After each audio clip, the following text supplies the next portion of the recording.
ఈ రోజుల్లో మనం చూస్తున్నట్టయితే క్రెడిట్ కార్డ్ ఏజెంట్లు గానీ, బ్యాంక్ రికవరీ ఏజెంట్లు గానీ, అండ్ లోన్ రికవరీ ఏజెంట్స్ గానీ హెరాస్మెంట్ చేస్తూ ఉంటారు. ఇంటికొచ్చి హెరాస్ చేయటం, ఫోన్స్ చేసి హెరాస్ చేయటం, రిలేటివ్స్‌కి, రిఫరీస్‌కి అండ్ ఫ్రెండ్స్‌కి కాంటాక్ట్ చేసి హెరాస్ చేయడం. వివిధ రకాలైన హెరాస్మెంట్స్ మనం చూస్తూ ఉంటున్నాం. అయితే వీటికి చట్టంలో చూసుకుంటే చాలా రకాల సొల్యూషన్స్ ఉన్నాయి. అయితే చాలా మంది చేసేదేంటంటే లోయర్ కోర్ట్‌కు ఒక చిన్న ఇంజంక్షన్ పిటిషన్ వేసి, ఇగ వాళ్ళు ఇంజంక్షన్ పిటిషన్ వేసాం గదా!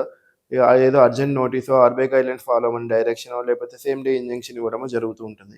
ఆ ఆర్డర్ కాపీ చూపిస్తే వెళ్ళిపోతారు కదా అన్న అపోహలో ఉంటూ ఉంటారు. జనరల్‌గా ఏంటంటే ఇలాంటి సిట్యుయేషన్స్‌ని, ఇలాంటి హెరాస్మెంట్‌ని మనం డిఫెండ్ చేసుకోవాలంటే మనకి చట్టంలో చాలా రకాల సొల్యూషన్స్ ఉంటాయి. ఒకటి హైకోర్ట్‌లో రిట్ పిటిషన్ గానీ, ఎన్‌హెచ్‌ఆర్‌సీలో ఒక పిటిషన్ వేసుకోవచ్చు. లేదు అంటే లోయర్ కోర్ట్‌లో ఇంజంక్షన్ సూట్ ఏసుకోవచ్చు.